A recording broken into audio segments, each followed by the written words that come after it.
Les 197 pays signataires à la Convention cadre des Nations Unies sur les changements climatiques, dont la Côte d'Ivoire, se sont retrouvés à Glasgow en Écosse dans le cadre de la 26e conférence des parties sur les changements climatiques COP26. Au thème de ce rendez-vous mondial sur le climat, le chef de la délégation ivoirienne a dressé un bilan de la participation de la Côte d'Ivoire au sujet des négociations. L'opérationnalisation de l'article 6 relatif au mécanisme des marchés.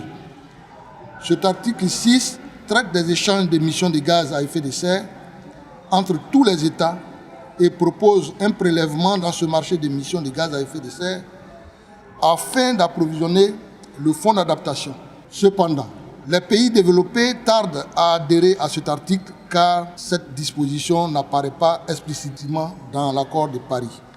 Face à cette situation, la Côte d'Ivoire s'aligne sur la position du groupe africain afin que le prélèvement sur les crédits carbone soit effectué et qu'un système de suivi et d'évaluation permette de garantir l'intégrité environnementale.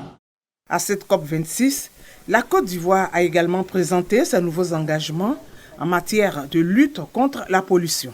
La Côte d'Ivoire a finalisé la révision de ses contributions, passant donc d'une ambition de 28,25% de réduction des gaz à effet de serre et une nouvelle ambition inconditionnelle de réduction de 30,41% à l'horizon 2030.